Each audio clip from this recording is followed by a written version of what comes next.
Okay, so by the way, so it's definitely something with StreamYard because as we were getting ready to go live, it was doing a weird thing with their live thing. I don't know what that was going on with it, but it went live. It took forever to go live. But anyway, it's a great another episode of Conlon's Corner. We're excited to talk of multitude of different things as we always do, and we cover many different topics. Um, we were briefly talking a little bit of election material beforehand. Obviously, there's a lot going on there, as most people probably know if they've listened to anything I do. I'm pretty conservative as far as politically, and but by the way, I'm still a friendly guy. Yeah, it's funny. I've for the last like 3.5 years, I've been the treasurer of the city of Derby.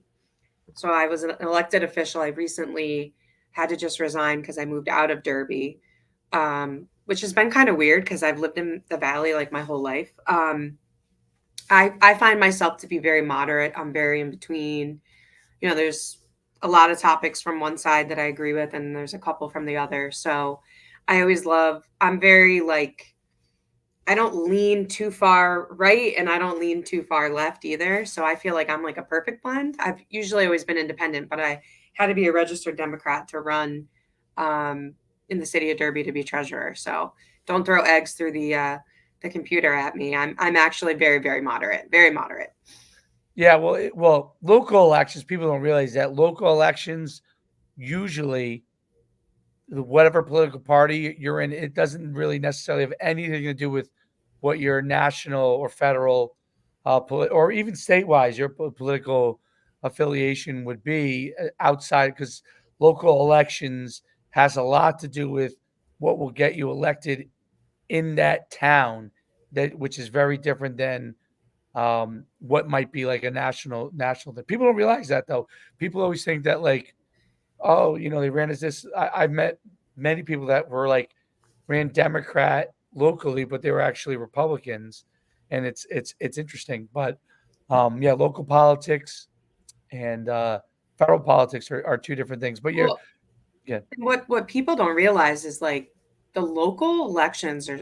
I'm not saying that like the national elections aren't important. Obviously, they are from a much different perspective, but your local and your state elections are so much more important to what's really truly going to affect you because as we know, right? Like every state operates differently. And so, your governors and your local officials are tremendously important to how you're impacted in your own state. So I feel like there's always so much hoorah around the national elections and not enough hoorah around the state and local elections because whatever's happening federally, you're still being controlled by your state and your governing policies there, which could be very different than California, Texas, Florida, and some of these other places. So I wish more people would get out for the local elections and understand that like that's really what affects you and affects yep, like your bottom line. Like people get so crazy about the national elections and I'm like, yeah, they're important, right? Like well, every election's important, but get out there and vote locally and vote for your state stuff because that's what's really going to affect you. well, that's 100% true. Like, it's one of the things. Like when you pick the town you're living in, you actually want to know politically what's going on before you pick that town. Some people don't even look at that. It's crazy to me. But Yep. you want to pick it. Now, a city's different. Like a big city, like New York City, kind of know what the politics are. Um, but like towns that you go to, you want to know what this town kind of is like as far as politically, and hopefully that aligns with what you're thinking, because that's kind of how it's going to be your whole entire life there. Very rarely is that going to change too much. Yep. Um, and then obviously state wise, I always tell people that the state you live in, and what their dynamics are politically, like you're 100% right. That affects your pocketbook. That affects what the state's makeup is. It affects what the state's educational components are, and multitude of other things. And like that's really the biggest thing that affects you. So if you live in like Connecticut, like you do, or I live in New Jersey, like you have to know that living in New Jersey, and I'm sure Connecticut's similar. Living in Connecticut, the politics are primarily going to be more to the left, and you have to know that. Like for me, I'm conservative. That you're in an uphill battle if you choose to live in that state. That's kind of the dynamics of the state. So it's now there are pros to it, obviously. I mean, educationally in New Jersey and Connecticut, it's like if you go to high school, those states, um, they're much better than the national average, probably among the best in the country. So there's pros and cons, but it's important to know those things. I think sometimes people don't like really. You're right because the national thing is, first of all, it's fun to post on social media. It's interesting. It gets a lot more views. It's more exciting. Um, unless you have migrants running to your town, you probably don't have a lot that's going to change within your local community, Yep. unless someone gets into power locally that is not in line with what you're looking for. Yeah. So how do you feel? I know you follow the election really closely and everything that's going on. What's your perspective on the landscape right now and what's happening out there? I listened to an interesting pod yesterday that I didn't know was going to like go into politics, but it did at the end, and it was a little bit eye opening just from a different perspective because it's not necessarily someone that I would have thought would have given me like a little tidbit, but I actually left the pod feeling a little bit more educated, which was cool. So, what's your perspective?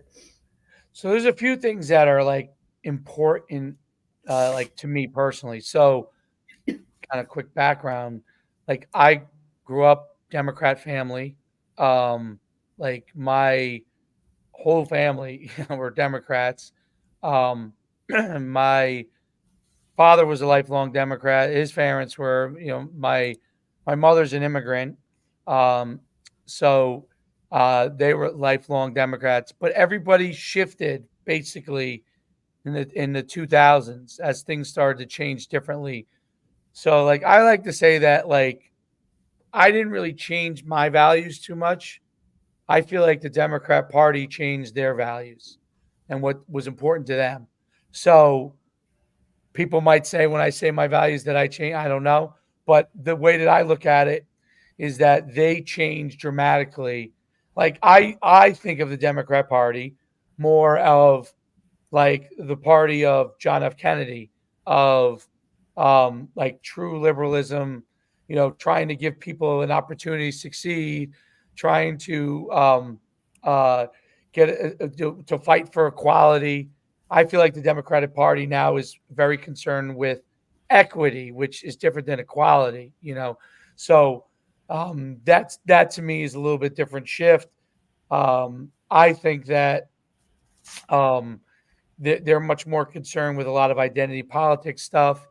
To me, I think that America's evolved a ton from the time of Jim Crow to civil rights to a lot affirmative action, where that there's much greater opportunity in America, and that I'm a big believer in that people should be rewarded based on merit. And now, if you were to say, "Hey, did I would I have felt like that in 1990?"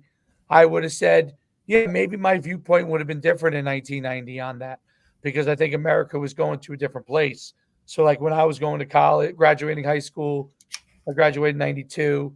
When I went to UConn initially, like I thought the world had really radically moved in a great direction at that point. I always say like the '90s and the early 2000s was like a sweet spot in the world, like where the world had evolved to really become a lot fairer, a lot more opportunity, and everybody looked at each other from that standpoint. And then in the last 10 to 15 years, it shifted in a completely different direction, in my opinion. Right. So I look at it like people should be, have the opportunity now based off of merit. And if it's the best person, they should have the opportunity. I look at from a financial, because I'm an entrepreneur, that I think that, small business, I think big government, um, uh, the Democrat Party helps big government, has bigger government, which helps bigger corporations to become monoliths and gigantic companies and squeezes out small business owners. And I think that Republicans do a better job with that in general. I'm not saying everybody does, but the opportunities and policies of the Republicans are better as a whole for small business owners because people talk about things like I'll go to get a loan at an SBA. I always tell people, go ahead, go try to get a loan at SBA, see what happens. If you're starting a business, you're going to get turned down. Okay. So you have to be able to have the opportunity and have taxes that are lower, have the opportunity to keep more of your income. So those are bigger things that are important to me. Um, as far as like foreign affairs, I do believe I'm a little more nationalistic other than certain things. So I think there are certain like have to fight back type of things. I'm big that I think I'm a big supporter of Israel. I think that it's one of the it is the only democracy in the Middle East, and I'm a born again Christian, so I'm a big believer that it's an important part of our own success in the United States to have a presence there. People that are on the left disagree obviously with me, but I believe that's an important part, not just biblically, but also from a Democrat standpoint. And there's not that many bastions of freedom anymore around the United States, around the world, and I think that that's one of them. And I think that's an important part. Some of the other wars and some of the other things, like do I think Russia is potentially dangerous? Yeah, I do. Do I think that uh, we have to fight against it try to help Ukraine in the best way we can? I think yeah, we do, with kind of a caveat that we have to try to find a solution. Like we can't just fight wars to fight wars. And even the same thing with me, even with Israel, is like I feel like they have to let Israel do what they need to do, succeed, so we can get to a resolution. But if you do these kind of half support things, then you get into these situations where these things drag on and you have to try to figure out who wants to get things done and who doesn't, and get those. So that's kind of a little bit what we're saying. The abortion issue is always a hot topic. I always feel like women in general, I'm generalizing, but women in general are going to lean for the most part much more to abortion, having more liberal viewpoint as to what you can do there than necessarily my viewpoint. And I would say my viewpoint comes from somewhat also personal. Like when I was, growing up, I a girl that I was dating had an abortion. Okay, and it was one of the things that I was kind of against at the time, but it didn't affect my life. I always felt it's one of the things to me that feels empty in my life. So even though I have a son, I'm grateful to have a son, but that's one of those things that I felt like I went. Now I also understand people with incest and rape, and those are situations, you know, um, potential death of the mother. Um, those are very sticky situations that I really think um, you kind of have to lean to the side of the female to be able to understand the exact situation. So that's where I do admit there's a sticky point where it's not 100% perfect. You know what I mean? So, and that's where the whole um, gray area of all of it really becomes, and that's where you start to get into a lot of the abortion battles that really become where people start to entrench themselves, and people get really angry. Like if I talk with my sister about it, she'll get really mad at me, on some of these things, and um, you know, that's where it starts to become, my personal, and I'm saying it's my opinion because I'm not a perfect person. So, like I said, my opinion is that if two people consensually have relations and something comes out of that and they didn't adequately protect themselves in that situation, to me that is some form of that abortion should not be utilized in those situations. Now, a rape, like I said, rape, incest, extreme situations which happen with death and those kind of things, I think you got to talk about that a lot more. I don't think I have the answer on that. You know what I mean? I don't think I do. But I think to me, some of the clear cut answers is, hey, you know, we want to go and have fun, and we don't want to do things to protect ourselves. And then I think there should bear some level of responsibility. And I also understand at the same point that there becomes a responsibility on society too because of that, because there that family may not be in the best situation because of it. So I get it all. I think I understand it all. That's my viewpoint. Um, I don't think people have to be angry about it because I think people have viewpoints. The issue that people get mad at me back is that I think that going to the states is good. Um, I think that going back to the local politics thing is that when you choose a state to live in, for the most part, if you're choosing a state to live in, you're choosing a state that has certain politics, and you should understand that. Now, I live in New Jersey, you live in Connecticut. Abortion is always going to be legal in those states. It's just a matter of what term level it is. You know what I mean? Like how far it's carried or not. It's and then if you go, if you're having the states' rights thing, if you're in a state like Texas, which is where people probably would come at me, well, that's a huge state, and abortion is probably going to have a high chance of not being legal in a state like Texas. What do you do there? I appreciate debate on it, and I could say that I like to listen to it. And when we have our podcast, Rebel Republic, um, Frank, who's a conservative like I am, thinks completely different. He thinks it should be federally mandated abortion, even though almost every other topic, he's conservative. But for him, and then we would debate those things back and forth. So I'll leave it at that. Okay, fair enough. Yeah, I mean, I think it's politics to me has become such a angry topic with so many different people because what I hate to see is like you don't agree on one thing or you support one candidate over the other and you're automatically cast as a villain depending on where you stand on specific topics. And Right. I think that I wish that there could be some common ground.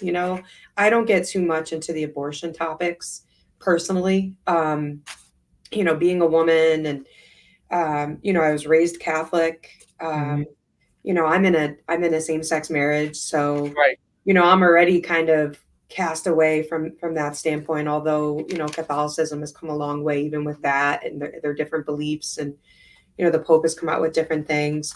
So I think it's really hard to talk about stuff that doesn't necessarily affect you personally, right? Like, who am I to say what situation affects another woman Right. in whatever way? So I think that one's really hard. So I try to stay away from that one because you know don't It's walk a a tough, day in some tough topic. don't walk a day in someone else's shoes. And I think that a lot of those topics, the people that are very one side or the other are looking at it from a religious view and not necessarily like a common sense in the moment specific situation view like you just stated. Being the mom of a daughter, I mean, God, I hope I never have to have that conversation of something happens to her that wasn't intended and Right. now we got to deal with that. I don't know what I would do as a parent, and I think that until you're kind of in that situation, it's easy to say, here's what I would tell my daughter to do. But put in that situation, who really knows? I mean, it's a really tough question to answer. I think so. The pod I listened to yesterday was actually Sue Bird's pod called A Touch More. And the first half of the pod was like, all sports where they were talking about WNBA stuff. And then they had Stacey Abrams on at the end, who obviously is in politics down in Georgia. Really, really intelligent, really, really well spoken. I actually liked listening to it because I think conservatives and even sometimes moderates paint these people to be villains, just like on the other side, we paint people to be villains and that they have no common sense. And she spoke a lot in terms of, the acronym DEI, and it stands for diversity, equity, and inclusion, Mhm. right? And how in our society, a lot of different topics are kind of commonly woven through.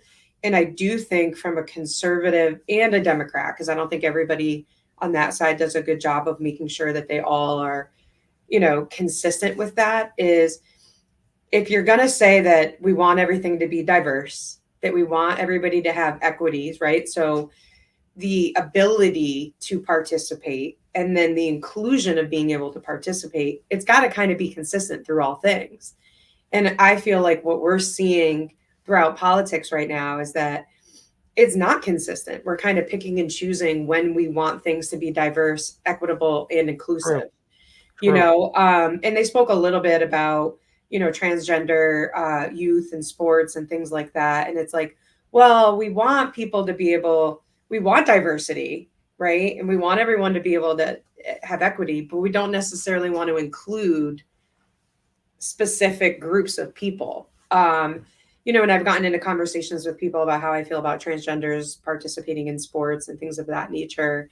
And I see both sides of it again, right? Like, do I think in certain scenarios that that would actually be equitable and fair? Probably not, right? Like, I'm trying to think about a transgender college student competing in women's sports, right? Right. That are just genetically have more of an advantage than someone Yes. who's genetically born another way, right?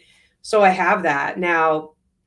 But do I think that they should still be able to participate in sports? Yes. I don't really, Yes. again, it's another thing that I don't really know the answer to, because do we just come up with another class, right? Well, Like, that's one of so transgender sport. I mean, like I have kind of like a firm thought process on it, um, which is I think most people, to me, agree with that. What, no matter what their politics are, most people think that should transgender people be able to play sports? Yes. Okay. Should a transgender, and it's really man that becomes a woman, right? Like if a woman becomes a man and participates in sports, they don't have the hormonal advantages that a man going to a female sport. So my thing is, if you can't even in transgender really even put all one category, because the truth to me is a man who becomes a woman still was born a man and has the advantages still of let's take away the hormone side, because I know they're taking hormones to change the body. Bone density, right? Like, you know I played football at 6'1", 235 pounds. Okay, if I went took hormones to bring myself down to 200 and I don't know 15 pounds, but I would still be thick like a guy that was 235 pounds physically.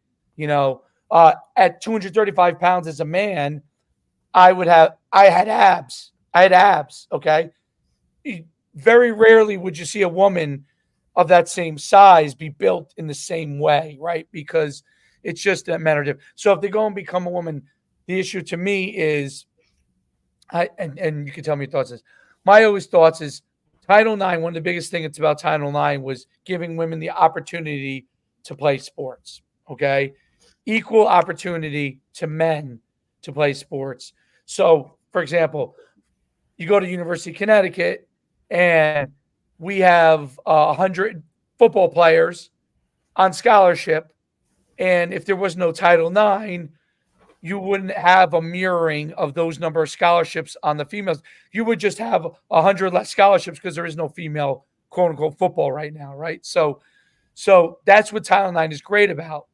So to me, it's giving women the opportunity. Now, if men go and play female sports because they decide to become transgender and become women, and I get it, whatever's going on with them, they feel that way. I'm not telling anyone how to feel. They could be whatever they want. I don't care what someone is. It's just like same thing with me with marriage. Always say this: if someone wants to go get married to someone of the same sex, it'd be equally as miserable as we are in the same as the opposite sex.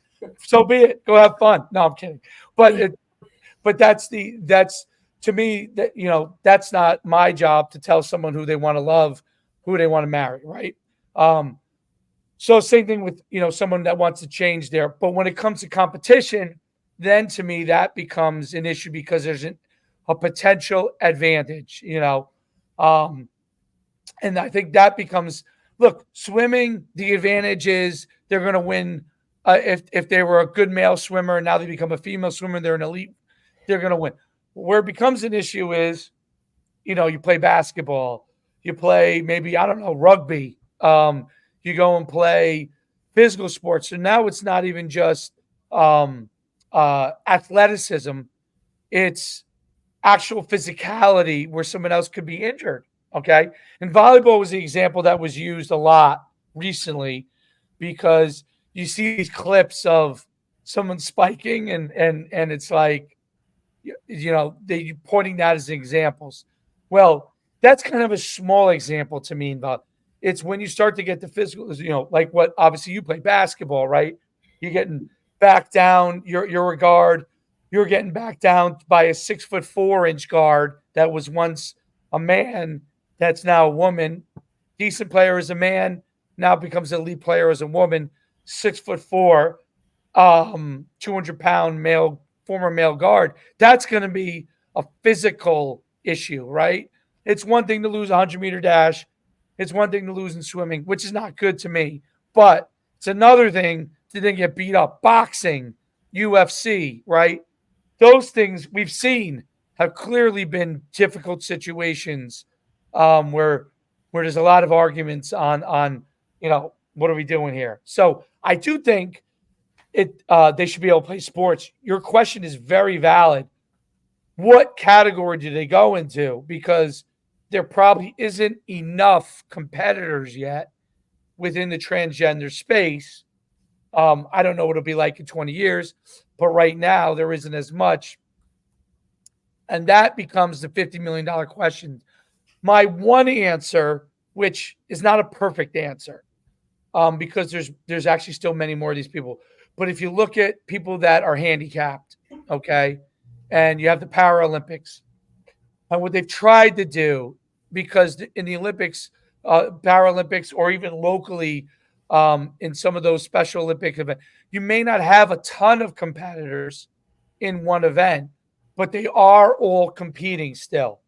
And what they've done is um, they may run the race together, but the person who is um, doesn't have one limb, they're the winner in that category. Person who was blind is the winner in that category, and they have competition within them, and then categories, subcategories that allow them to win their category, um, break Olympic records in those categories.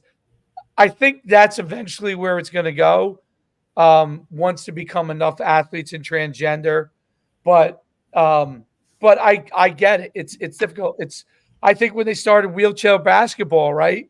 When they probably initially started wheelchair basketball, they probably did not have a lot of competitors, is my guess. And now it's an Olympic sport all over the world, a Paralympic sport all over the world. You have people that specifically have teams in wheelchair, and from the time those kids are little, they may not have many kids to compete against in that, but they're prepping them to be able to play wheelchair Olympics and basketball.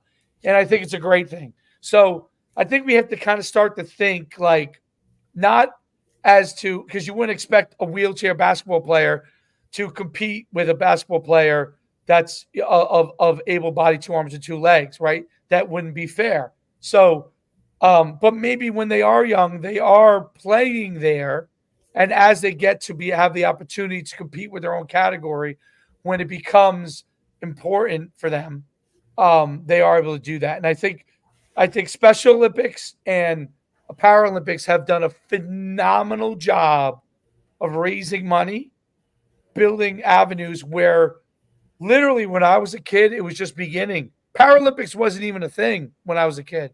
That came about like in the 90s, if you remember. Special Olympics was always there, but it really became big in the 80s. Um, and now obviously it's worldwide. So I do think that there's a progression. Are people who are in it now will be happy with that? Answer is no. They're not going to be happy with that. But I think there are steps to that, and I think ultimately that gets it so it's not a battle between everybody. What is my view on it? What is your view on it? Because the truth is, you want them to play sports for the same reason that we played sports, but it can't may not be in the same competitive environment. That's my snap thought on it. Yeah, I mean, I agree. I think it's something that we got to figure out, right? If we're going to accept that as if we want to be inclusive, right, and be diverse, and we want to accept all people for what they want to be. Like my big thing with a lot of these topics that I just cannot wrap my head around still, and it does definitely come more from the conservative side. So I'll kind of speak to that is like, why are we so caught up as a country, as human beings, in what other people do that doesn't affect you as a person, right? So like when we talk about things like trans, and we talk about, you know, same-sex marriages or same-sex rights, or like, why does who I love or who you love, why does that grind people's gears so much? Like I still can't wrap my head around that. I think Like, it's religion. I think religion because I'm a yeah, born but again. even that, like, I guess my point in that is, okay, so if you're religious, right, and you believe that someone who's in a same-sex relationship is going to go to hell, right, because they're not following this, like, okay, so then I'm going to go to hell. Why do you like, you don't even know me, right? We're talking about people that don't even know each other.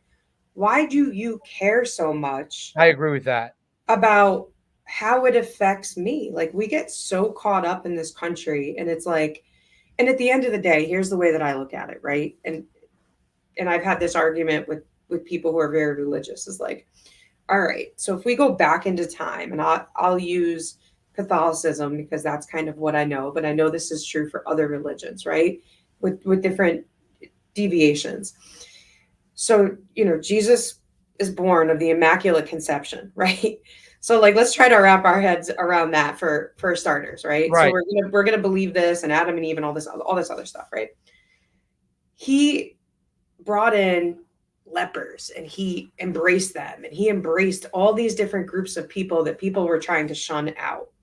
So you're telling me right now that if Jesus Christ was on earth right now, that he would be saying to these people, no, you're right, all these other things, we're going to forgive murderers, we're going to forgive pedophiles, we're going to forgive people who steal, but we can't forgive and let same-sex couples or same, we're not going to do that. Like to I me think it's it just, does. I so my I want to let you finish your point. Um, Now this is come from me as a born again Christian, right? Which yep. probably is but I would say like I'm almost like born again light, like in a sense. My father's Jewish, by the way. So and when you talk with DEI, I would say like where does someone like me fall? A born again Christian, father's Jewish, my mother's an immigrant, was from Indonesia, but she's Dutch Indonesian. I'm Polynesian. I'm 20% Polynesian and Asian. Obviously, the rest is Caucasian, right? And my father's Jewish. I'm born like so. When you start to talk about DEI and opportunities, I'm like, okay, where does someone like myself fall, right? Which is just a conglomerate of different things. Because my mother was literally an immigrant off the boat. Um, so, uh, but going back to what you were talking about, which I think is a really important thing. I think that as I understand it, and I could say I could be wrong, as I understand it, Jesus does not, it's not a situation where he doesn't forgive. I think the issue where everything becomes sticky to me is that, and it's sticky even for me because my father's Jewish, right? Even though I was raised Protestant and I became born again, the sticky becomes the heaven thing. Okay, so I'll give an example, not even using what you're talking about. Okay, I'll use Judaism, right? Born again Christians believe that if you don't accept Jesus Christ as your savior, okay, that you won't go to heaven. So I've taken that as kind of my oath. Now, you question to ask me would be, what do you think is going to happen to your father? Okay, my father obviously is Jewish, and is not going to take um, Jesus Christ as his savior. He obviously knows of Jesus Christ because obviously he's a regular historic. Jesus Christ was Jewish, all those kind of things. He um, uh, acknowledges obviously a lot of the things that he did do. He acknowledges that Christianity is good for the world. But then you say, okay, well, he's not taking that next step. What happens to him? In the same way that you would say, like, what does Jesus say about people who are same-sex married? Does he not forgive? So that part to me is very sticky. Okay. And that I 100% agree with. And I get in a conversation with the guy who played at UConn also, who's born again like me. And we get in this conversation a lot. And he does not have obviously anyone who is Jewish, and he's much more uh, strict, right?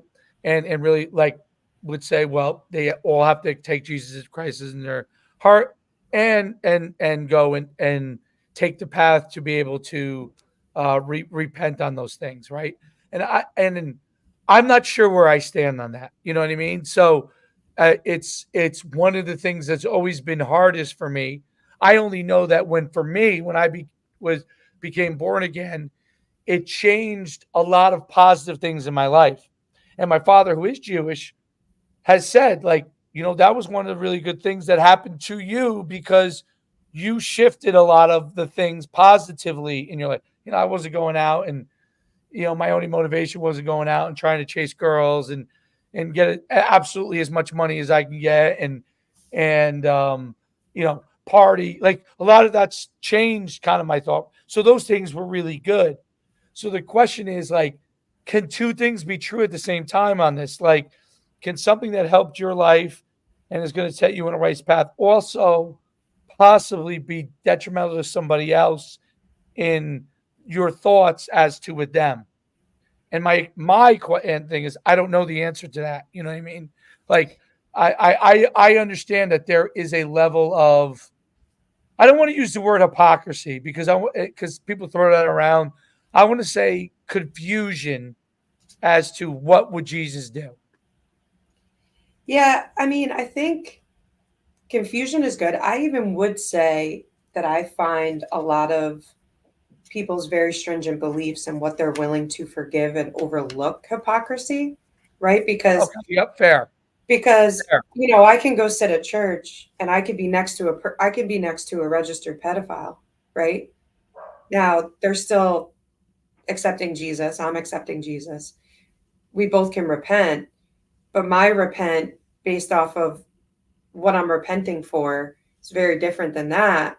Yet I feel my level of where should be accepted into heaven is very, very different, right? So like I think there's so many different levels. And I guess my overarching point with that kind of, I feel like flows into politics because we're talking about a lot of stuff like liberal versus conservative. A lot of the liberal views that people kind of gravitate towards are that they are more accepting of different groups of people, where historically conservatives aren't, right? Man marries woman, man stays man, women stays women. That you do this and you're following what the American values are, but we're really talking about religion.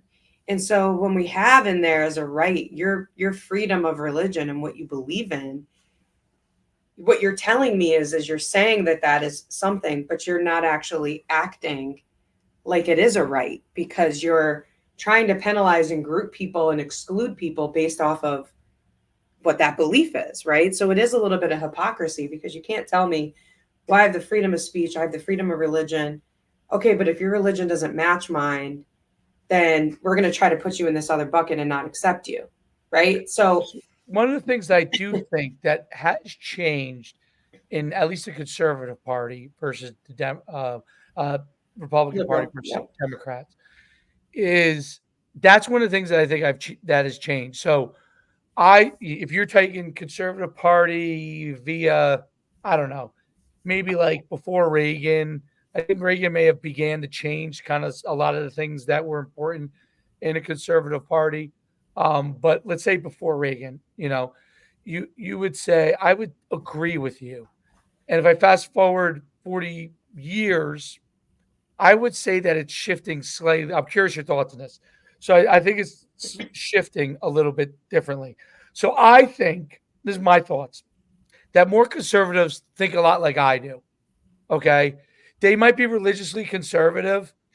They might are like, hey, you know what? Whatever person the other person wants to marry is fine. You know what I mean? Um, if I accept Jesus, this other person does. That's not for them. That's okay. Um, and I think the conservative party is much more. I use a guy. There's a guy named Ruben. I don't know if you know who he is. He's a big conservative. Okay, he's a homosexual. He's married to a man, and he's a huge. He talks a ton about it. I encourage Dave Rubin. I encourage you to try and watch some stuff because I think it's in, especially his older stuff. Now he probably talks less about it, but if you go back like 4 or 5 years, like around the pandemic and stuff like that, when he went from Democrat to Republican, um, his eyes got opened up by, oh God, I can't think of his name now off the top of my head. I'll get it to you. But he's a conservative. He's African American. He's out of California. He's a brilliant guy.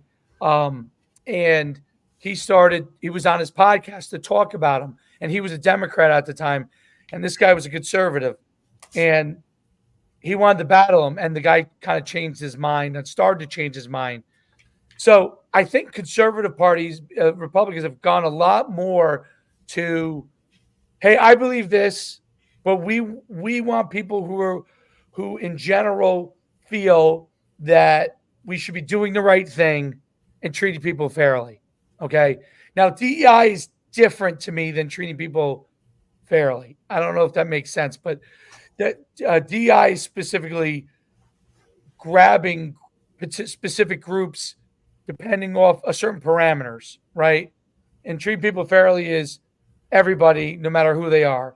And my thing on that is I think the Republicans have gone really hard to try and address those flaws where I feel like the Democrat Party is people marching and attacking Jewish people on the streets at Columbia University because they're Jewish, and those people are Democrats.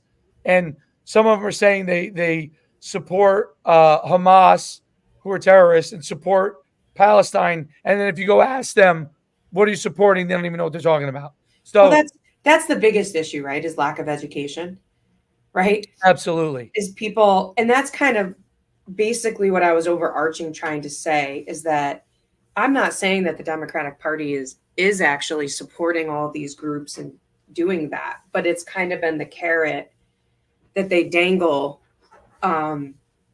because you have the Conservative Party that doesn't necessarily come out and say, okay, yes, we support this, we're going to let you do whatever you want and blah, blah, blah, blah, blah, right? So I think my overarching thing is that I really just believe that in this country specifically, because if you go to other countries, and I've lived in other countries, they're highly, highly educated from a young age on exactly what their country is about, exactly what their laws and regulations are, how it affects them, et cetera, et cetera.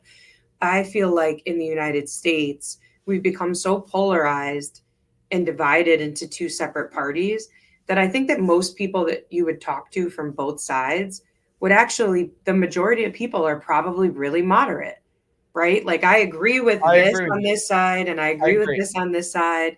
There's things I like about this. There's things I like about that. How can we all come together and find that? And I think Kennedy, um, I've listened to a bunch of his stuff recently, like over the last like 6, 7 months.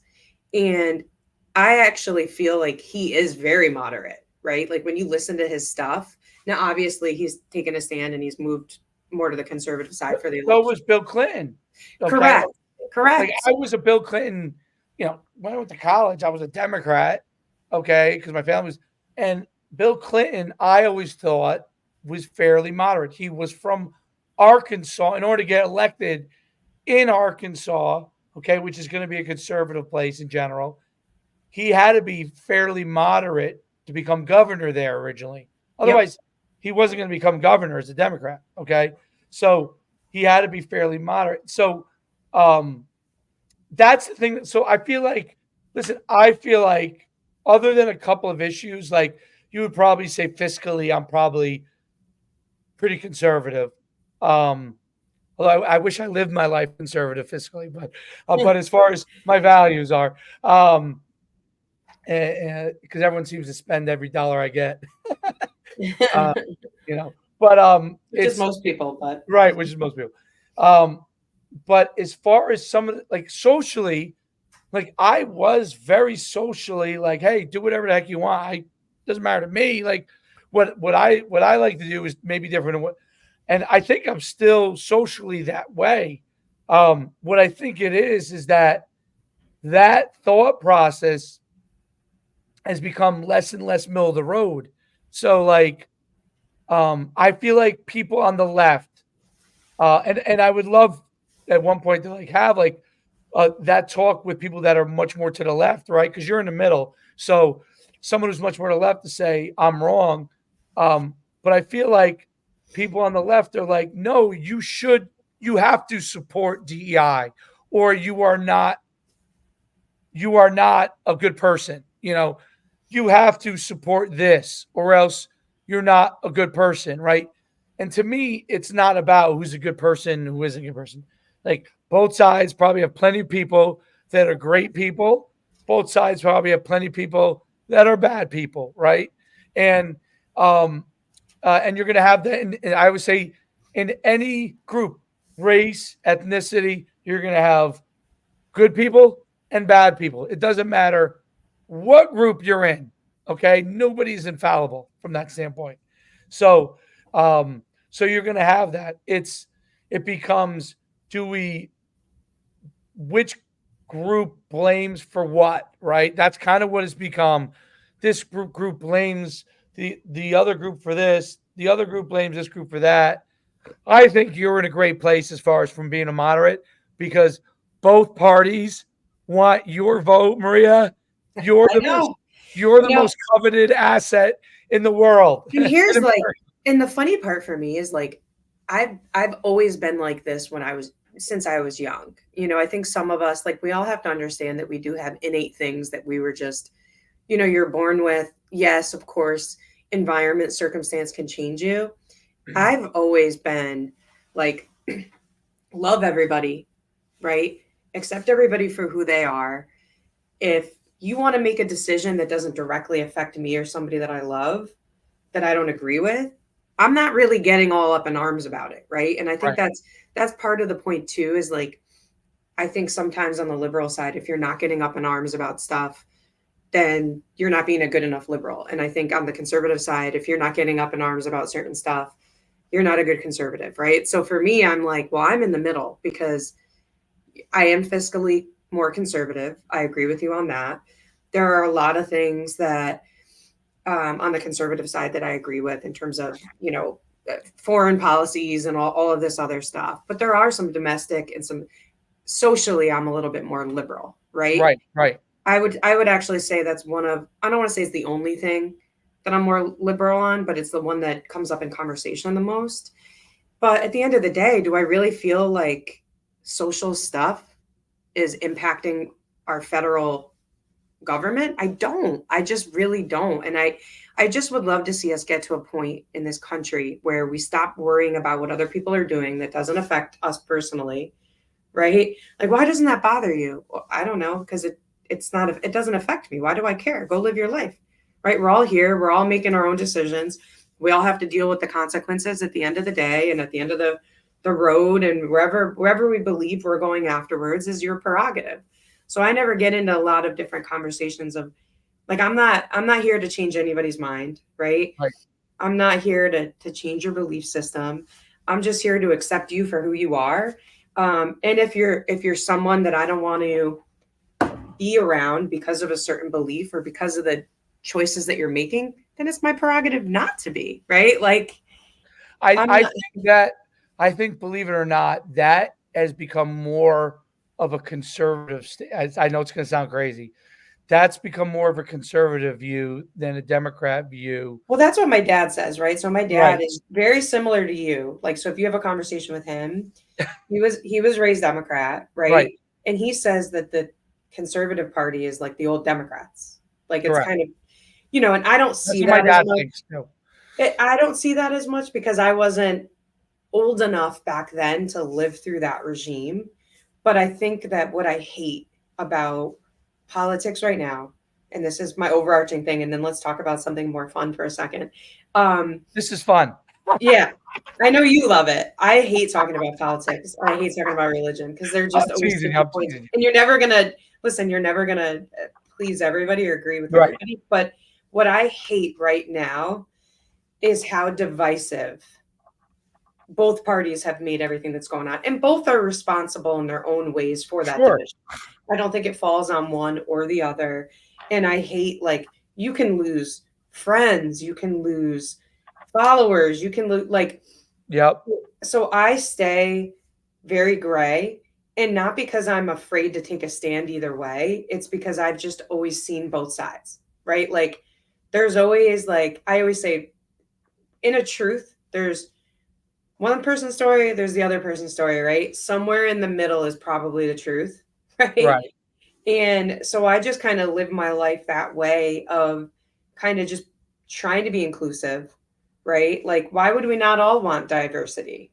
Why would we not all want equity or inclusion? Of course we do. And that it's never going to be perfect because everybody's, I think everybody wants DEI, but how the application of it done is yep. is where people have the issues with it. So Well, people are sticky on the stuff that's sticky for them, right?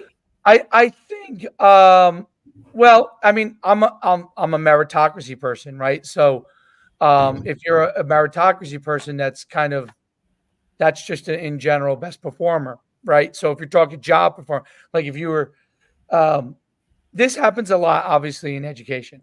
So, because there's a heavy component with DEI, and you don't have to comment on it because you work in education, so I don't want you to get yourself in any trouble. But what I do think is um, an issue in DEI. And listen, I get in this argument. My sister's the athletic director of UMass Boston, by the way. Yeah, So, we'll be playing them. yep. So she's the athletic director there. I'll make sure if you guys playing there, that she goes over and says hello to you. But it's I get in this discussion with her a lot, and my always thing is this is that if I was hiring an assistant coach for any sport, I don't care who they are, I want the best person.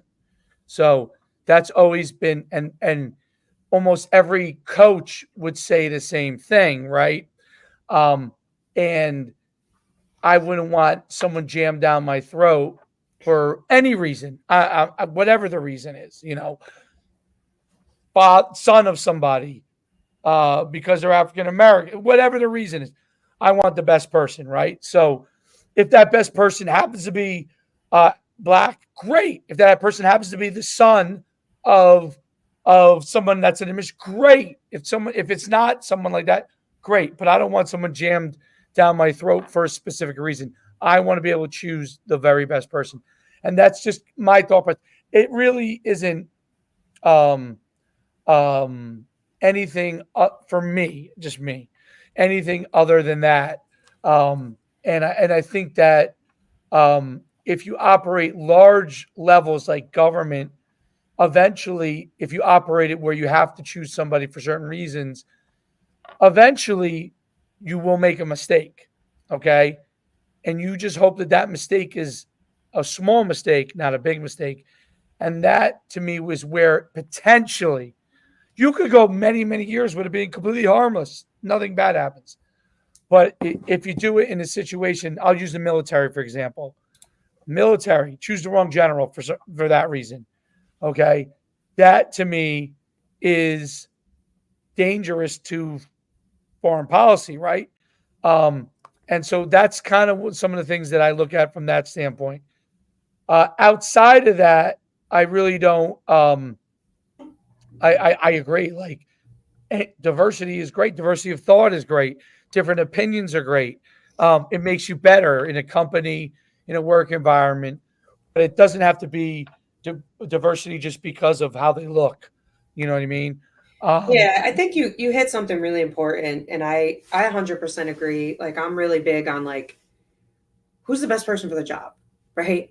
Like, who's going to represent this role in the best way possible, who's also qualified to do it. And it really shouldn't matter who they are or what. It's almost like you should have like blind hiring, right? Like, retract the name, retract like all the other stuff, you know what I I mean? And agree with like that. Yeah, just blind hire based off of qualifications, impact, and who's going to represent the role in the best way. I think there's way too much nepotism in this country in general. We see it in sports all the time. It's, there we can go into a gazillion different nepotism yeah, conversations yeah, yeah. there. And sometimes they hire someone in nepotism, and they're right. The guy is good, or girl. I gotcha. Sometimes they're right. Yeah, I get it. Yeah, and But there's a sometimes lot of they're times, wildly wrong. Sometimes they're wildly wrong. That's but that's my point on it but as shouldn't long be as I guess for me is as long as they're doing their due diligence correct. to make sure, like, you shouldn't just get a job. Like, I'll use an example, and this can kind of switch us, I guess, over to sports for a second. But like, Sure. so the WNBA, the Washington Mystics, right? They hire Mike Tebow as the general manager. First thing Mike Tebow does as general manager is hire his son as the head coach, right? They get Elena Deladon, who's a great talent, whatever. She realizes after like 2 years, I don't want to do this anymore. I want to go live my life and do other things and represent different things, whatever. The son was in no way qualified to take on that role. He'd never been a head coach before. He had worked with his dad on some different teams, but he never like worked towards it to get it, right? So they just announced the other day, the Washington Mystics just had another horrific season. So they fired Mike and they fired his son. Just got rid of both. And like our whole conversation in my different chat groups is like, oh, he's a Nepo baby. Like he should have gotten that role. Is like, and so I don't mind that Mike is the general manager because he's qualified for that role. His son, he should have put his son there with a different head coach for a year or two to learn and do whatever. But now what this has done, right, is it's made the organization look silly, in my opinion, because he wasn't the right guy for the job. Not only that, but you now just did a disservice to all of these athletes that have played there for the last couple of years that didn't get the best experience or exposure or growth or whatever for this program. So I think again, if they would have interviewed 10 people and his son was the best person that they felt at the time for the job, great. Have at it. Listen, you could think at the time that they're the best person for the job and they're the most qualified and they still end up being the worst coach ever. Right. But did you do 100%. your due diligence to make sure? And the answer in that scenario was no. And I think in a lot of scenarios, the answer is no, right? And that's our problem is that when you jump to those conclusions and you give and award people moving up in the hierarchy that haven't earned it, you create like this weird, I don't know how to describe it, but like this, people hate that, I It's agree with like, that, and I think that's where some of the DEI issues come in. mm-hmm, So, not I always say it's not DEI the words, because the words, if you don't agree with that, there's probably something wrong with you. But mm-hmm, the actions, right? So you're 100% right. So I believe here's my thought process on like stuff like nepotism or hiring someone that's like your race or something like that. If you own the business, if you're the owner, Dave Schuman or Maria Conlon Inc., right? mm-hmm. I can hire whoever I damn well please. Okay, private company, not public company, because if you're the owner, it's a public company, different situation. Private company, I can hire my son. I can if I wanted to hire Pacific Islanders only because that's part of my heritage. I own the company. People complain all they want. It's just like I always say, like you go in a pizza shop, right?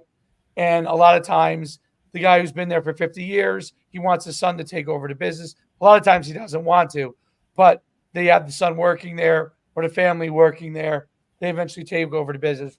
They own that business. They could do whatever the hell they damn well please, right? They can't discriminate against somebody, but they could hire whoever they want.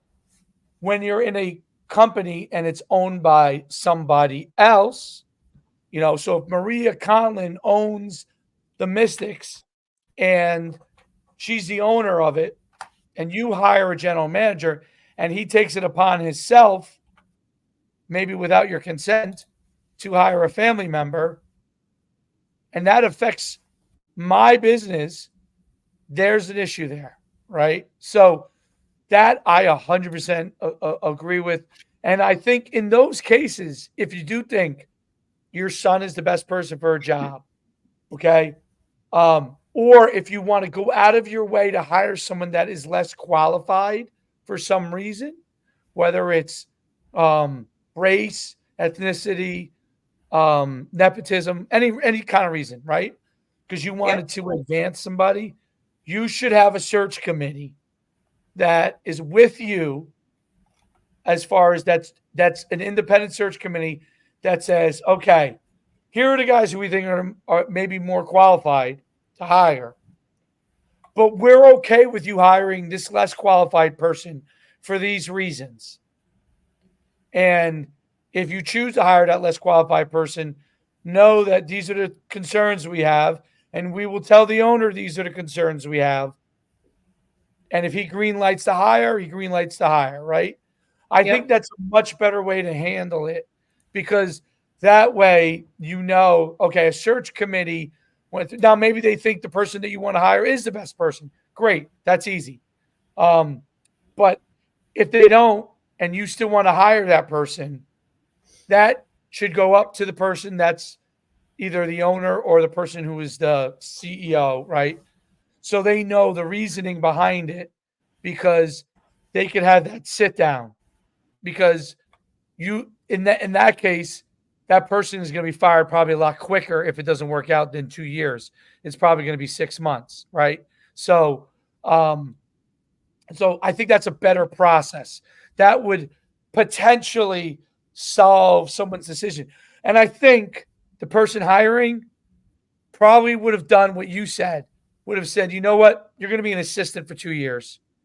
And if you progress the way that we think you should progress, then you'll be ready. You'll be ready for that job. But after the committee's conversations with me, you know what? If I hire you, I'm really going way too far out on a limb. I'm really going way too far out on a limb. And it's actually going to affect our family because I'll get fired. So it's actually going to affect Yeah. all of us negatively. So It's I think crazy. yeah, I think that's a better way of doing it. Now, listen, at low levels, high school, you know, Division 3, that's going to be a lot harder to do, a lot harder. But at high levels, I think that's a much better way of handling it. Government, big corporations, big universities, obviously WNBA teams, because it does affect those players, and it does affect their careers, you know, and it affects what other coaches may perceive on their abilities, right? They may play terrible underneath XYZ person. And, sometimes it's their fault, sometimes it's not their fault. I mean, that's the truth. That's why when people like talk about transfer portal and NIL, I'm like, well, it's case by case. Like, Yep. sometimes it is the coach. That's the reality. Sometimes it's not. Sometimes it's them. Things aren't always cut and dry. But I think your point is really, really, really well taken and really valid. Yeah. I mean, I don't know. I'm just, again, I'm old school, and like, you work for what you got, like, I laugh because I'm like, I see these people get some of these jobs in pro or head college coaching jobs, and they've never coached a day in their life, right? And like, you coach. I always say, if you can coach high school, you can coach any level, right? Yep. Like, you can, because you're making stuff out of nothing. I'm zero impressed with someone who can step into a Division 1 role that has 4 or 5 first team All Americans, or just even has top 100 kids on their team, and now they can put some stuff together. And then they fail after 4 or 5 years because they have no real like coaching experience. I don't know. So I just, it's always like a thorn in my side because I just feel like I'm a big earn what you get, like start from the bottom, work your way up person. I know that's not always true. You know, like you've seen really successful coaches that have kind of jumped right in and they're great and they're whatever. Like look at Becky Hammond, you know, who I think is probably the best WNBA coach that we have. But what did she do? She was smart and she went and she was a student under Greg Popovich for Yep. years before she decided to go over and do it on her own. Like, hey, I'm going to go learn from the best and then I'm going to do it. Um, and I just feel like some of the nepotism and some of the other stuff has taken that away. Like, just because you're an unbelievable basketball player or an unbelievable football player or whatever does not mean that you're going to be an unbelievable coach. You know, like 1 plus 1 does not equal 2 there, in my opinion. I think in a rare circumstance, it can, but in most circumstances, it doesn't No, because you're right. just because you can do something doesn't mean you can teach something, right? Like I could be really, really good at math, doesn't mean I'd be a good math teacher, you know? Right, So because I there's don't know. patience. There's patience. Like, and so that math example is a great example because, um, like as a coach, I've always had. I think I've had pretty good patience of like trying to get guys better. But like with respect to like learning, I was always really good at math, and I struggle when someone can't do things in math to explain it to them Yep. because to me it's just like I just add it up in my head. It's done. And my father was better than me. He was the same way. Like he cannot understand why you can't just understand how to do a certain times table in your head and come up with the answer. Just can't understand it or add properly. So I've always had a hard time trying to explain that, like even to my own son, like, and he's really good at math too. So he happens, but like if I were to explain, I don't think I could do it. I don't think I could teach math because it would drive me, basic math would drive me nuts if there was a kid is not understanding how to go through the mathematical process and figure it out. It would just drive me nuts. I couldn't teach it. Whereas football or sport and sports in general, even though I was a very good athlete, I can understand where a kid is coming from where they don't know what to do. For some reason, that resonates with me where math would not, like it would not resonate for me. I would Right. not be able to teach it. But I Well, could, and think about what we're talking about too, right? Like, okay, so if you want to be a math teacher, what do you have to do? You got to go to college for math, right? You have to go out and student teach math. Like you're basically starting at the bottom before you can work up. And then if you want to be a professor of math, right, and get your doctorate and all this other stuff, like you have to teach it then for years in order to get to that level. And you have to do that with anything. Think about a doctor, right? You want to be a doctor, you got to go to school, then you got to go to med school, right? Then you got to go and be an intern, make no money and work all these crazy hours and do all this stuff before you get to be a medical doctor and actually treat patients. But when I look at sports, right? You don't need to have any credentials. By the way, playing a sport, right? Like I can go play doctor, right? I can mhm. go play doctor and like do all this stuff and I can check whatever. That doesn't mean that I'm going to be qualified to be a doctor.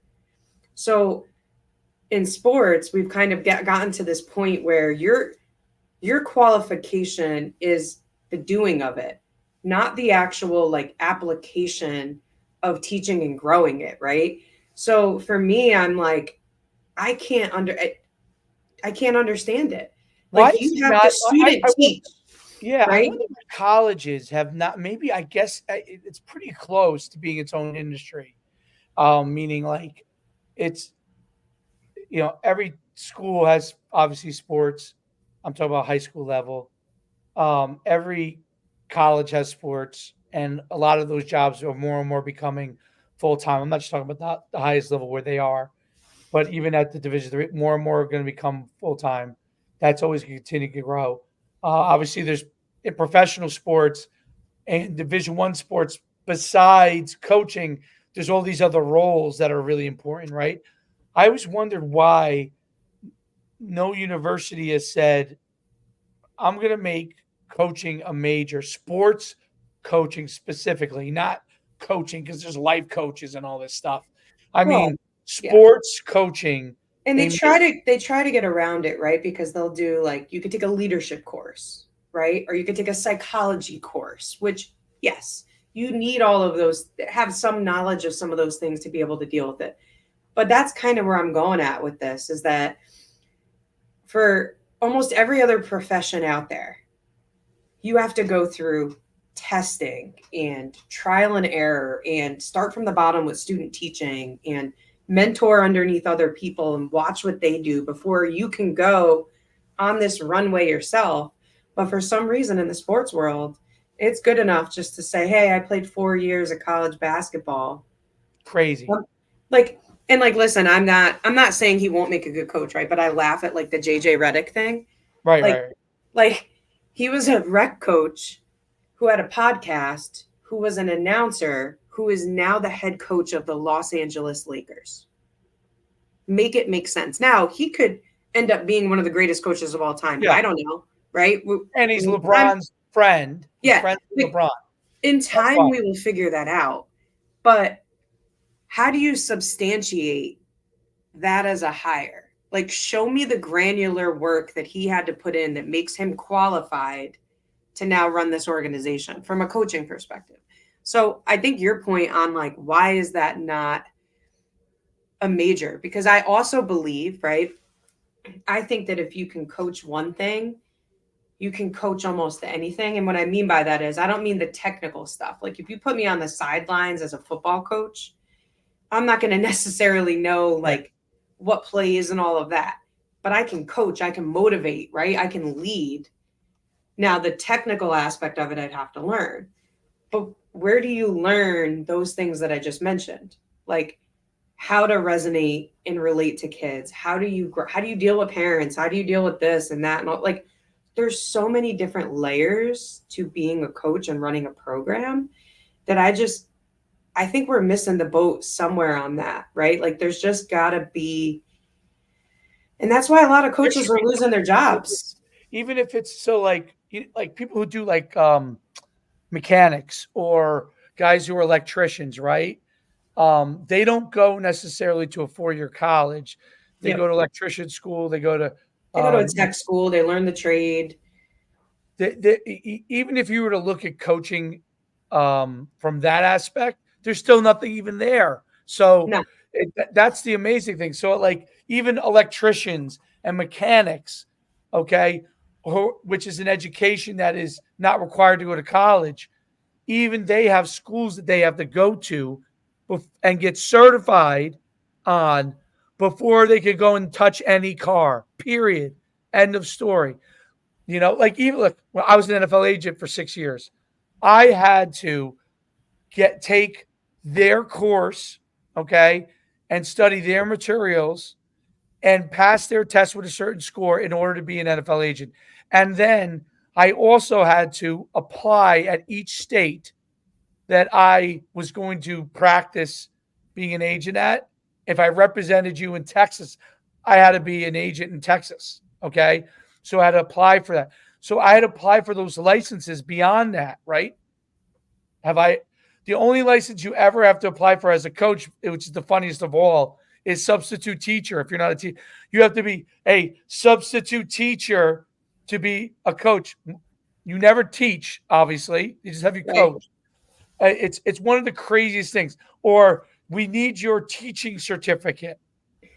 Well, what does that like? I find it, it's funny. Old school coaches always say, uh, coaches are teachers. And I always say this I say, yeah, but they teach. Coaches do teach. Okay.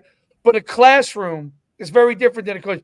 Go ahead and go into a classroom and uh, try to motivate the kid who's slouching in his chair by getting him hyped up or having him do push-ups or something. He's going to give you the finger. Okay. I mean, that's a different world. Those are two different worlds. They're related, but but they're different. Okay. An electrician works on a house, so does a roofer. Okay. They're needed to build a house, but you got to have a roofer's license in order to be a roofer. You got to have an electrician's license in order to be an electrician. I think at today's age, it's crazy that they say it's just to, honestly, it's just so they don't have to pay coaches. That's it. So they don't have to pay them a salary. So Yeah. they say, you got to be a teacher, and that's how we'll give you a salary versus doing it being a coach. And we'll stick you in a classroom where a lot of these guys don't want to be. Okay. Take phys ed teachers out of that because phys ed teachers usually like just enjoy being phys ed teachers. But like guys who want to be a coach, and let's say they're like, oh, well, I got a math degree. I like teaching math, but I'd really rather coach. But I got to teach math for 8 hours, make believe I'm a math teacher, and just so I could coach football or Yeah. basketball. I think that's crazy. It's nuts. And like the funny part to me is like, and I went through this obviously getting hired here, and I've had other friends like you go to, if you're a high school coach or you're a prep school coach and you want to go apply to coach in college at whatever level, one of the first qualifications that they'll throw out there is, okay, well, you have to have 3 years experience coaching at the college level. And in my head, I'm like, well, wait a second. How does that, why is that the foundation? Because how are you going to be a coach in college if you've never been a coach before, period? And if you've never been a coach before, period, how could you just jump into a college role, right? So to me, it's like the natural progression with coaching is like backwards almost, right? So, okay. So I've been coaching high school. Yeah, I had enough years of college coaching experience in other different ways, right? So that made me more qualified to be a head coach than the fact that I've already been a head coach for the last 6 years and run successful programs. It was just at a lower thing. But it's almost like saying, well, you can only go apply to get your master's if you have a master's in something else. Well, how do I get my master's without getting my undergrad? Right? So the undergrad is not a requirement, but the master's is. Like, how does that even make sense? So like with coaching, I almost feel like it should be a prerequisite that you have to go and coach the youth, or you have to go and coach high school before you go and coach college. Now, if you look at Gino and you look at Hurley, right at UConn, they're two perfect examples. They started at high school and then worked their way up. Hurley even more than Gino, right? Because he coached high Right. school and then he ended up at Virginia and then he got the UConn job, whatever. But Hurley started at high school, then he went to prep school, then he went Division 3, then he went Division 2, then he got a D1 job at Rhode Island, and then he ended up over at UConn. So now at this point, you've said, okay, this guy has coached and coached and coached and coached all different levels and been successful at all different levels. This is the guy that we want, right? Versus, okay, I just graduated from Duke. I went and I've been a broadcaster for a couple of years. I played in the league a couple of years. Yep, I'm ready to go run the Los Angeles Lakers. It's crazy. It's like, it's nutty. It's totally It's nutty. crazy. And And what you still happens see, is if they're successful, they'll point to that and say, "Oh, that's the path." well, and the problem is that that's happened, right? Like we've had people do that and have been successful. And like I said before, though, those are outliers. That's not the norm, right? Right. We get so fixated on outliers that we That's the forget, like, problem. like it'd be like saying, like, okay, I'm gonna compare, like, people who compare Bronny James to LeBron. I'm like, stop it. He's a complete outlier. He's a freak athlete. He's totally different and special. You can't do that. You can't compare normal to the outlier. It's not realistic, right? So there's got to be some way that we can build something that says, okay, if you want to be a coach, what do you need to do? What are those parameters? What do you need to learn? And then now let's train that person. And if they're the right fit and they can do, because by the way, you can be fairly educated on all the things about coaching, still doesn't mean that you're going to be a good coach, right? Absolutely. You It, know, it, it's also, it's funny because the thing with Bronny, I always and LeBron, LeBron will never understand what Bronny has to go through because literally I've watched every documentary on LeBron. I've watched like all the different things they've ever, from the time he was young. Like LeBron deserves credit for this as an athlete. Like he was willing to do what he needed to do. He was obviously a freak beyond freaks, right? And athletically, and he could do things by practicing it and then doing it. And Bronny is not LeBron. He cannot do those things. It doesn't mean he's not a very good player, but it means like he's almost set up for failure, which I think is tough, because that's an example of them bringing him in just because it's his son. And the truth is, if he was given more an opportunity to be seasoned, maybe he would get to where he needed to be. But he's completely thrown into a situation where he's never even gonna get that opportunity because he's thrown in. It's like taking your kid and throwing him in four age groups ahead of him, or her, right? Like your daughter's 12. It's like saying I'm going to play her right now against 18-year-olds and she's not ready. Like not only is she going to fail, but she's going to become discouraged and she's not going to want to play sport. Like And period. Like the funny part about the Brownie situation, and then I have like 2 minutes I got to run. yeah, is yeah, like no, well, like this guy was averaging 3.5 points in college. He correct. wasn't even like killing it in college. It'd be one thing if he was like averaging 28, 30, 30 points a game, 5 or 6 assists, a couple steals, a couple blocks, a couple rebounds. Like that was not even, he wasn't even the best player on his college team. And now you're throwing him into the NBA. He really should be in the G League, or he should still be in college. Probably still be in college, is my Yeah. opinion. Probably even not even have started at USC, to be honest.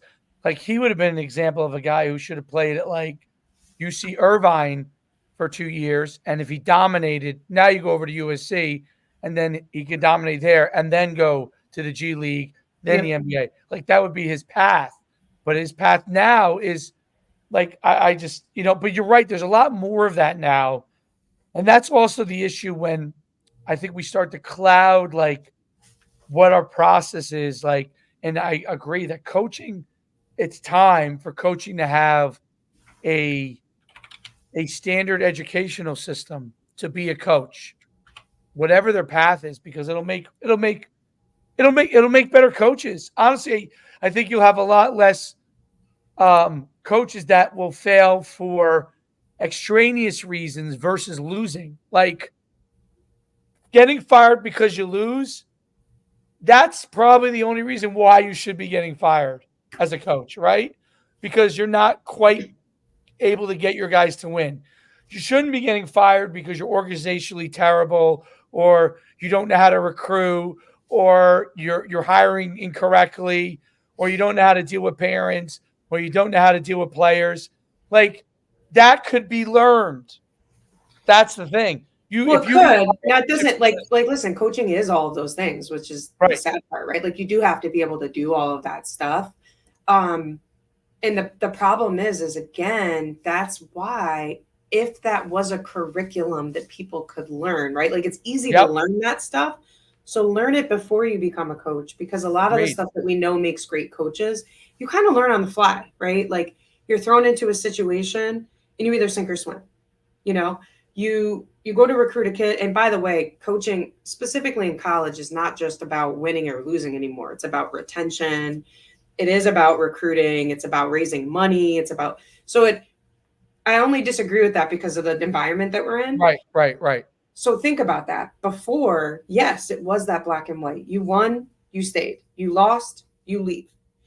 Now you have to win and you have to retain and you have to recruit and you have to make sure people are in the portal and you got to make sure that there's enough NIL money, all these different things. It's impossible, especially with zero experience. So imagine doing all of that I just said, and you're a brand new coach, head coach to the sport. Right. You have zero head coaching experience before. What about Saban? Saban, he basically said to himself, I don't want to learn how to deal with the transfer portal in this extreme way Yep. and the NIL. He didn't say, I don't know how to coach football anymore. No. I don't know how to manage people. I don't want to learn how to re-recruit my roster. I don't Correct. want to learn the skill sets to understand NIL and how it's going to work. And I don't want to take the time at 70 years old to understand how to master the transfer portal. And if he was 25, he would be willing to learn that and take an education course on it, right? Yep. And get some real works. At 72, he's a perfect example because it's glaring. Everybody else wants to learn it on the fly because they want the job. Saban basically said there's a learning requirement because he's so linear, Saban. There's a learning requirement. That learning requirement is not something that I feel like doing at this point in my career.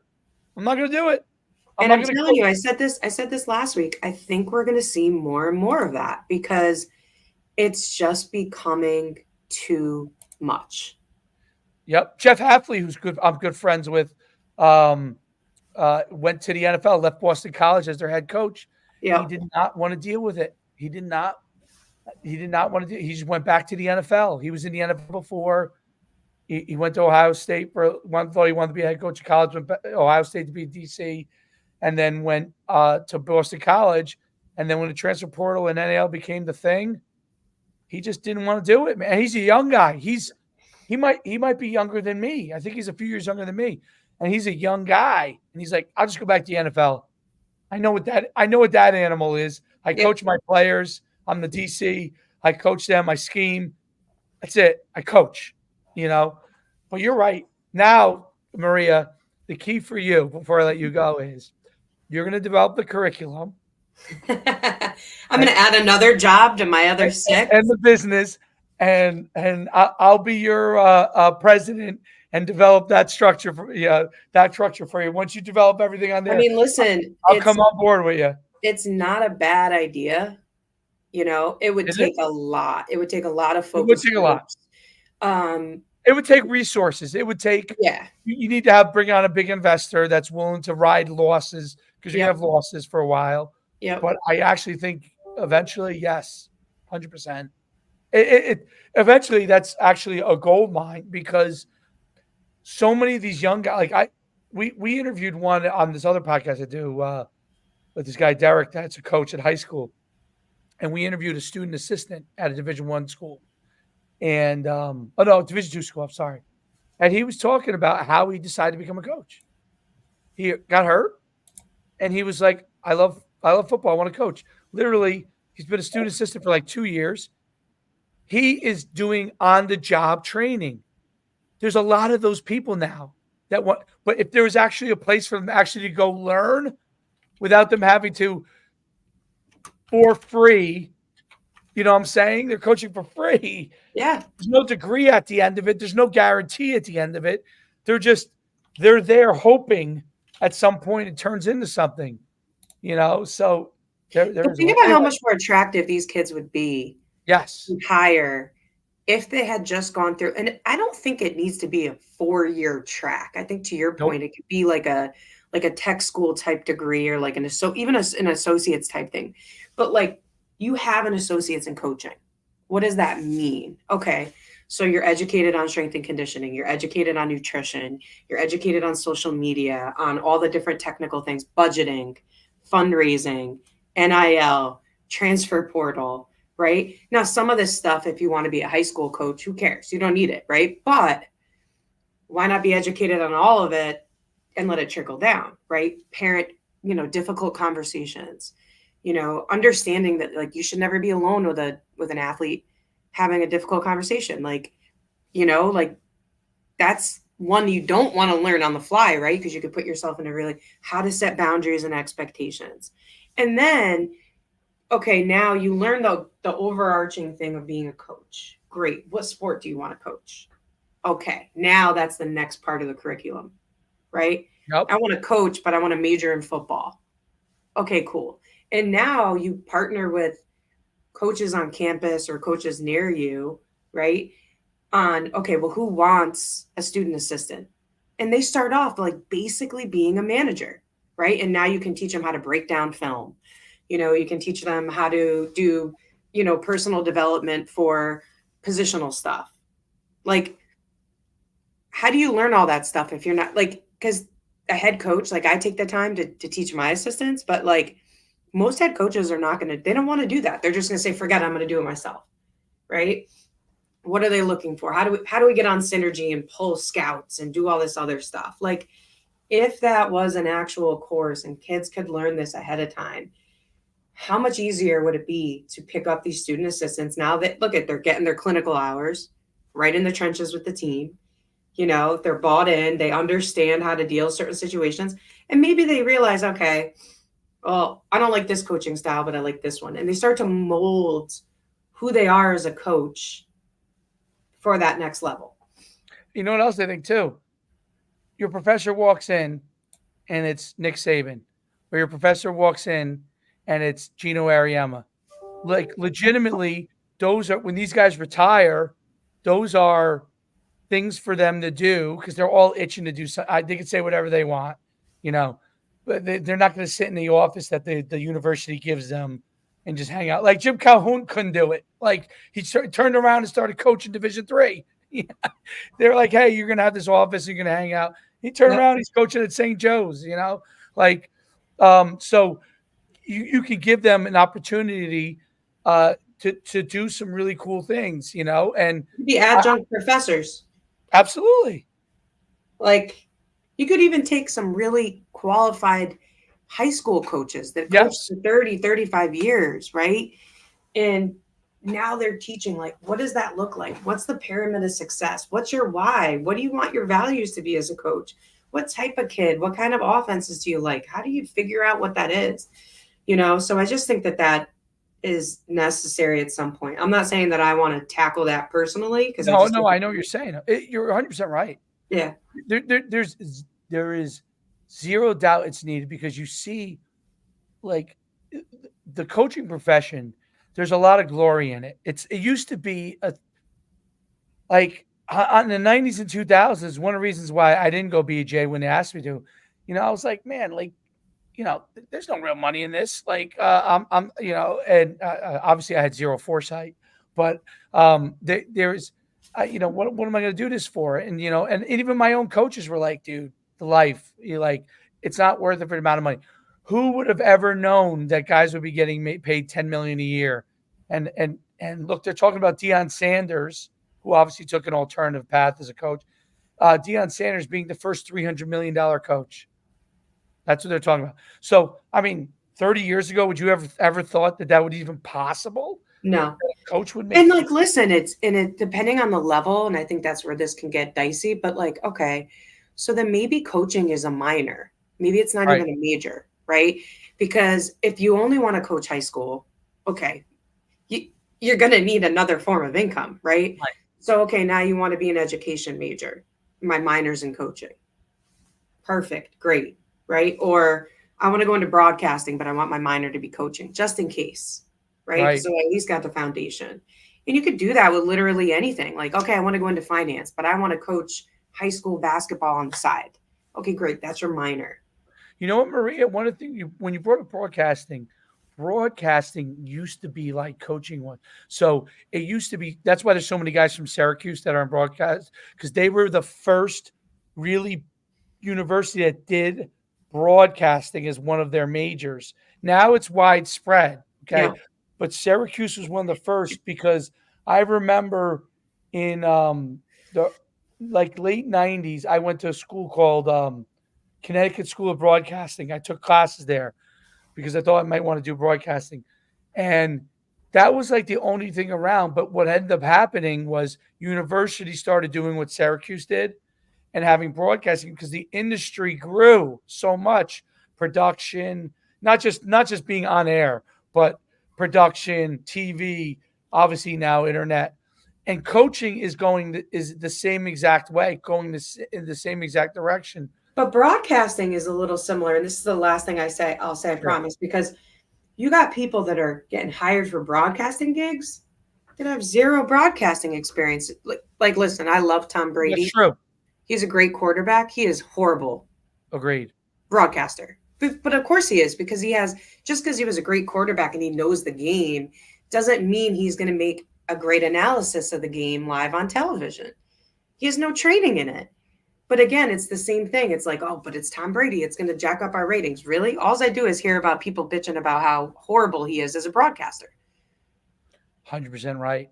Yeah, you're right. Tony but Romo. Sports is like one of the only avenues where you physically playing the sport makes you qualified to now take part in all these other avenues of the sport. It's literally the only thing I can think of, right? Because even if you talk about like small business owners, like leaving it to their son, I guarantee you that son probably worked there for about 10, 15 years, right? He watched how dad had to flip the pizzas and like he's there, like they're seeing it. Sports is the only thing out there where you find people that just because they physically excelled in the sport are automatically qualified to do all these different things in the sport with no experience or training whatsoever. It's absolutely correct. Absolutely correct. And we'll leave it at that. Yeah. As your wisdom, I'm gonna you're like the what's the person that people used to the Oz. That's what I was saying. The Wizard of Oz. Yes, the Great Oz. Just dropping a bomb there at the end of the. That's it. I'm gonna call you Hopefully, people will listen past our political rants to get to the good stuff at the end, which was this, right? Like, I thought all of it was pretty maybe there'll be an investor listening that says, "You know what? You guys are right. Let's do it." You never know, man. That's why they have shorts. When I break them up, yep. The people who like the political stuff will watch that. Yeah. And the people who like the sports part, like by the way, that's the beauty of the podcast. Yeah. We could talk about something at the front end that no one wants to hear about, but they like hearing us. And when the shorts come out, they're like, oh, they did talk about sports today. Yeah. I love it. All right, man. All right, Maria, I'll let you go. All right. See you. Have a great practice. I'll see you next Friday. Thanks. Sounds good. Bye. All right. Bye.